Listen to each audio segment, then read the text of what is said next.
Genesis 19 to 21 shows a world morally on fire. Cities collapsing in wickedness, families under pressure, painful choices, and long-awaited promises finally arriving. Yet through all the darkness, one truth shines. God does not forget his covenant or his people. In Genesis 19, the sins of Sodom have reached a breaking point. God's judgment is not sudden or random. It comes after long patience, mercy, and warning. But there is a limit to rebellion. At the same time, we see God's personal care for Lot and his family. Even when Lot hesitates and drags his feet, God's messengers take him by the hand and lead him out. Judgment and mercy meet in the same chapter. In Genesis 20, Abraham again struggles with fear and half-truths. He repeats an old pattern by calling Sarah his sister. It is humbling that the father of faith still stumbles. Yet God protects Sarah, warns Abimelech in a dream, and keeps his promises on track. God's covenant does not depend on human perfection, but on divine faithfulness. Genesis 21 is the chapter of long-awaited joy. After years of waiting and disappointment, Isaac is born. Laughter fills the tent. Yet even here there is pain. Tension rises between Sarah and Hagar and Ishmael are sent away. God meets them in the wilderness and listens to the cries of the boy, promising a future for him too.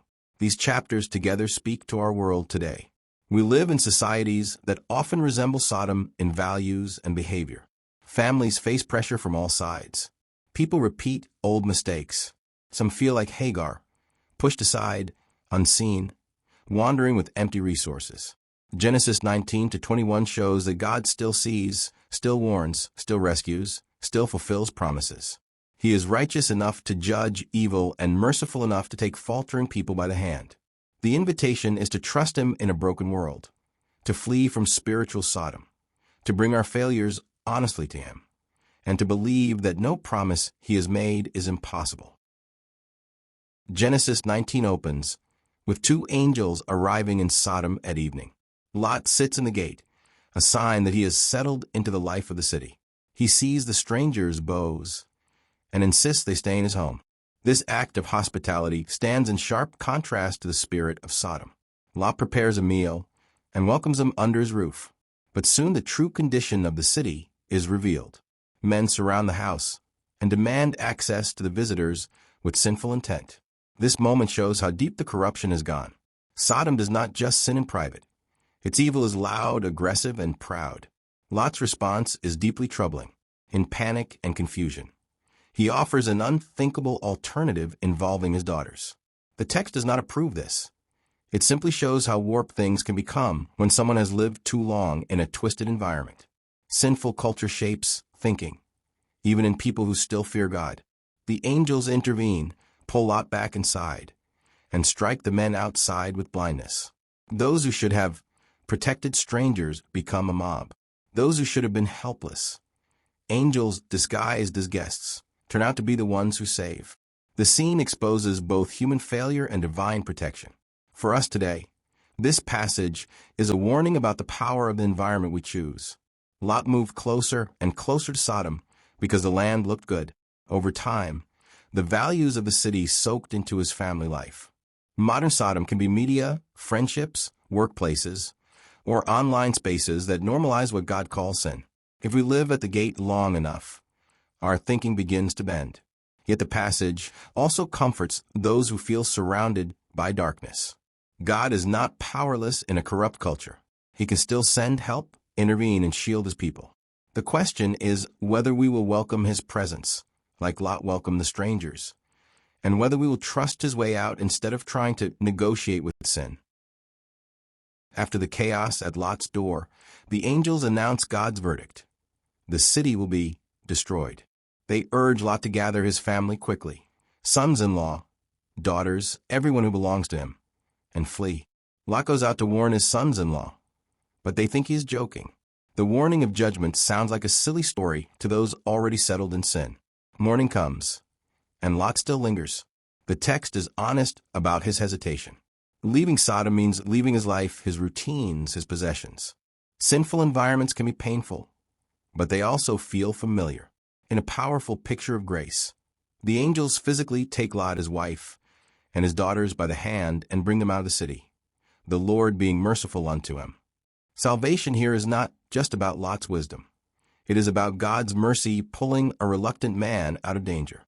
They command him to flee to the mountains and not look back. Lot, still afraid, negotiates for a smaller step, escape to a nearby city, Zoar. God grants this request. He does not crush a trembling faith. He makes room for weakness while still moving his plan forward. Spiritually, this section reads like the story of many lives. God warns through scripture, conscience, and the whispering of the Spirit. Some laugh it off as exaggeration. Others feel the tug but hesitate, attached to old habits, relationships, or identities. Yet God is merciful. He reaches for us when we drag our feet. He may use circumstances, people, or inner conviction to pull us away from spiritual danger.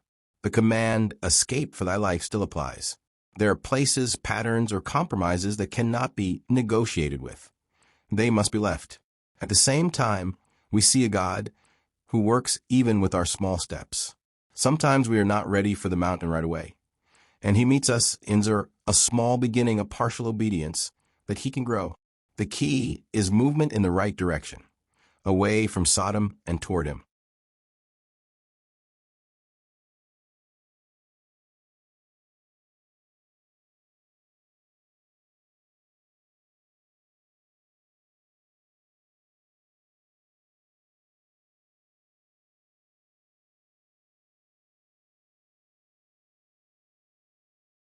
As the sun rises, Lot arrives in Zoar. Then judgment falls. The Lord rains down burning sulfur on Sodom and Gomorrah and the surrounding region. The language is vivid to show that this is not just a natural disaster, but a moral judgment. Cities that had become symbols of rebellion against God are overturned. The land that once looked like a garden now becomes a wasteland. This is a sober reminder that sin has real consequences. God is patient, but he is not indifferent. In the middle of this scene, we read about Lot's wife. Despite the instructions not to look back, she turns and becomes a pillar of salt. Much has been written about this moment, but at its heart is a divided loyalty. Her body is leaving Sodom, but her heart is still there. She looks back with longing, and that backward glance becomes her undoing. The image of salt suggests something frozen, stuck, unable to move forward. Abraham, at a distance, rises early and looks toward the plain. He sees the smoke rising like a furnace and understands that judgment has come. Yet the text adds a gentle line.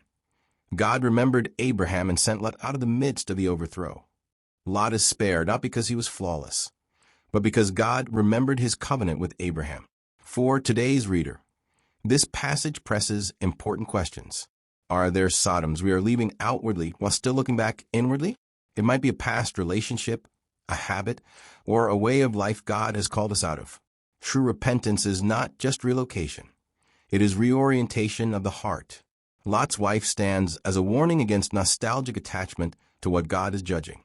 At the same time, Abraham's view from afar reminds us that God's dealings with the world are not random. He remembers his people. Even when cities fall and societies shift, he knows how to rescue the godly. Our security is not in the stability of our surroundings, but in the faithfulness of a God who remembers his promises. After the destruction, Lot is afraid to stay in Zoar and retreats with his 2 daughters to a cave in the mountains.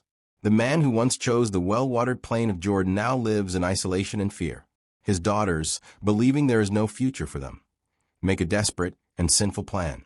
They cause their father to become drunk and commit a serious act of immorality to preserve their family line. The text does not excuse this behavior.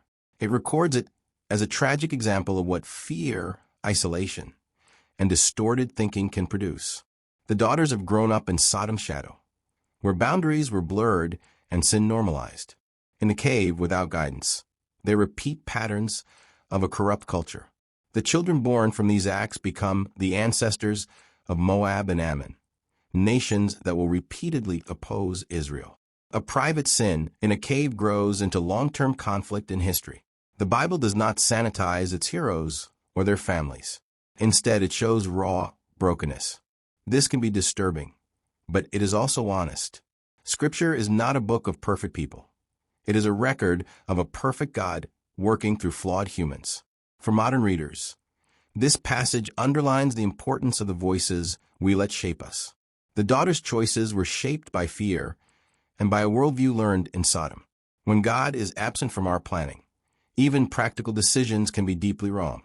It also shows that intoxication removes protection. Lot, in his drunken state, is unaware and unable to guard himself or his family. Today, many sins and regrets are tied to moments when people dull their senses and lower their defenses. Yet even in this dark story, God is not finished. Later in the Bible, God will show mercy even to Moabites. Ruth, a Moabite woman, will become part of the line of David and ultimately of Jesus. This does not erase the sin, but it shows that God can bring redemption out of damaged family lines. No history is beyond the reach of His grace, even when the consequences remain real. Genesis 20 shifts back to Abraham. He journeys to Gerar, and once again fear surfaces. Worried about his safety, he tells people that Sarah is his sister, not his wife. This is not a new mistake. It echoes what he did earlier in Egypt. The father of faith still has areas where fear pushes him to half-truths and compromise. Abimelech, the king of Gerar, takes Sarah into his house, not realizing she is married. God intervenes in a dream, warning Abimelech and protecting Sarah from harm. Surprisingly, Abimelech responds with integrity. He confronts Abraham, asking why he brought such danger upon them. Abraham admits his fear and assumptions. He thought there was no fear of God in the land and that they would kill him for Sarah's sake. But his assumption was wrong. The pagan king listens to God and acts honorably, while the prophet has acted out of fear. God then tells Abimelech that Abraham will pray for him, and Abraham does. Abimelech restores Sarah and blesses Abraham with gifts and land. The chapter ends with God healing Abimelech's household so they can have children again. Doctrinally, this chapter shows that God's covenant is not based on human perfection. Abraham's failures are real, but they do not cancel God's promises. God steps in to protect, correct, and restore. It also shows that God can speak to people outside the covenant line and hold them accountable for their actions. Modern application touches several areas. First, fear can cause even mature believers to repeat old sins. Growth in faith does not mean we are never tempted again in the same places. We must keep bringing our fears to God instead of managing them with deception or self-protection. Second, we should be careful about assuming who fears God and who does not. Sometimes people we expect little from respond to God better than we do. Third, God's protecting hand can be active even when we are not aware. He goes ahead of us into situations, guards others from our mistakes, and then calls us back into alignment. His faithfulness remains the anchor, even when our courage wavers. Genesis 21 begins with a beautiful sentence. The Lord visited Sarah as he had said, and the Lord did unto Sarah as he had spoken. Years of waiting, tears, doubts, and failed plans lead to this moment. Sarah conceives and bears a son to Abraham in his old age, at the set time of which God had spoken to him. The emphasis is on God's faithfulness. He does exactly what he said, exactly when he planned. Abraham names the child Isaac, meaning he laughs.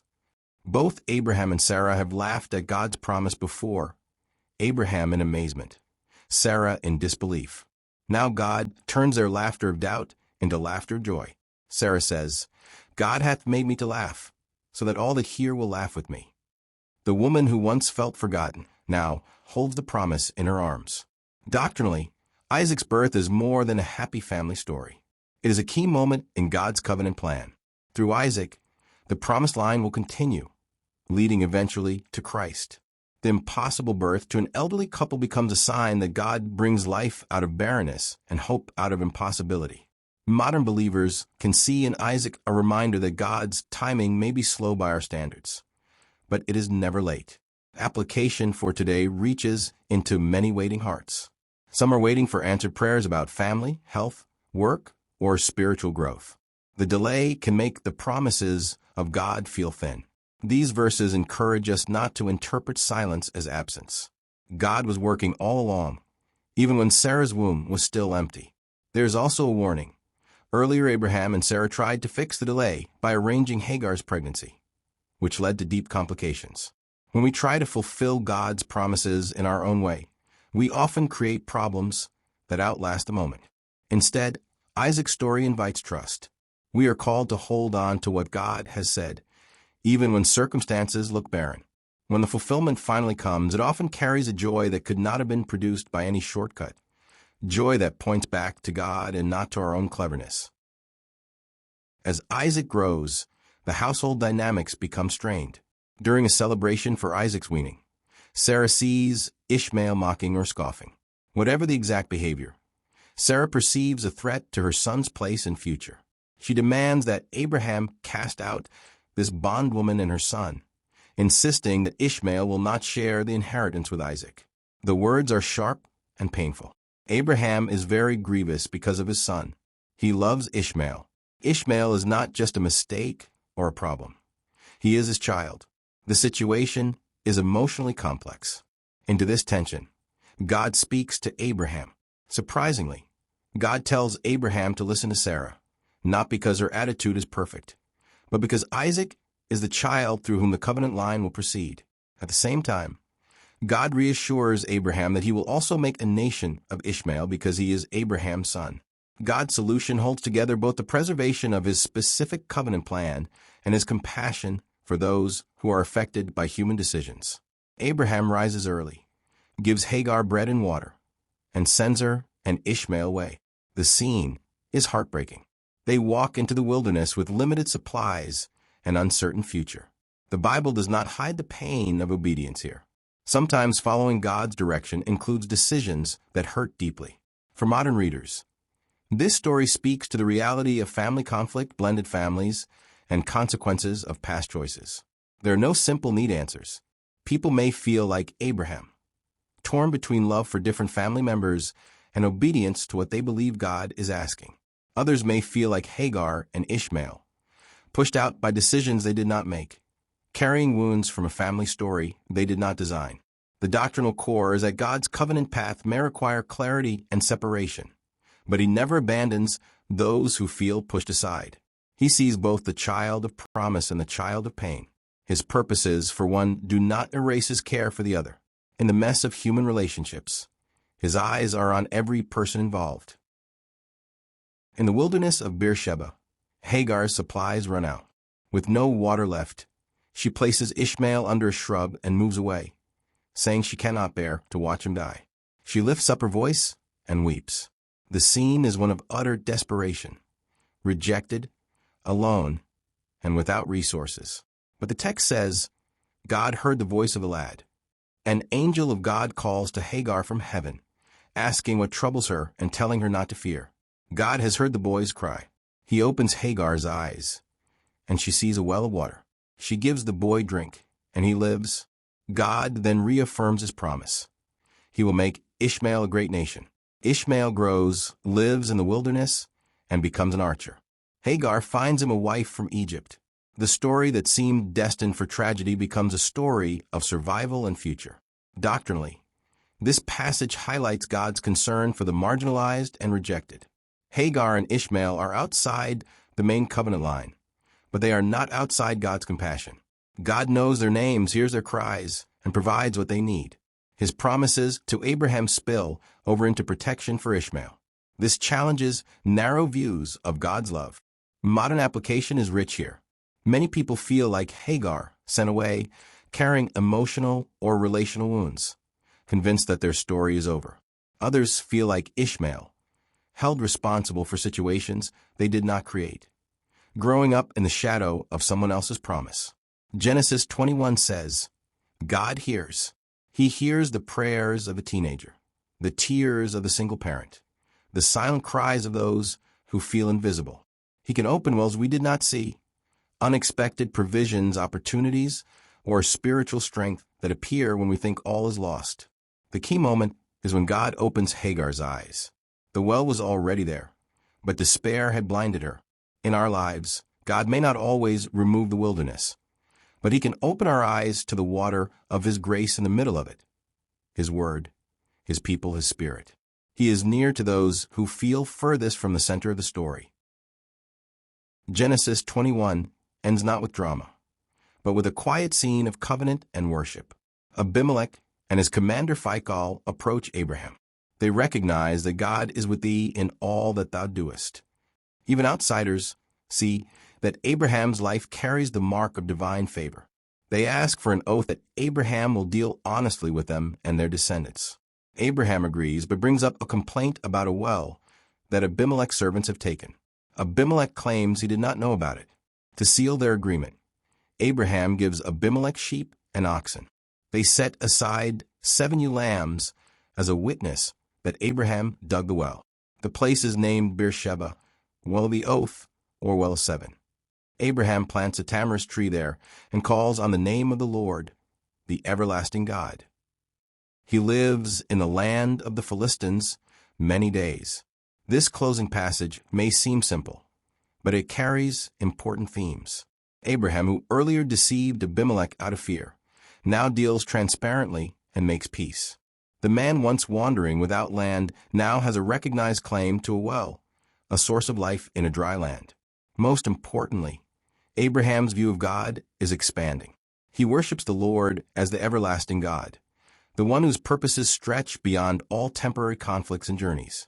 For today, this scene reminds us that faith is not lived only in crisis moments like Sodom's destruction or Isaac's birth. It is also lived in negotiations, agreements, daily work, and small acts of integrity. Wells represent the everyday blessings God gives: jobs, homes, relationships, resources. How we handle them and how we treat neighbors and even former opponents shows whether we truly trust God. Planting the tree and calling on God's name show a long-term mindset. Abraham is putting down roots in God's promise, even while still a stranger in the land. Likewise, believers are called to live as people of covenant in ordinary spaces, workplaces, neighborhoods, and families.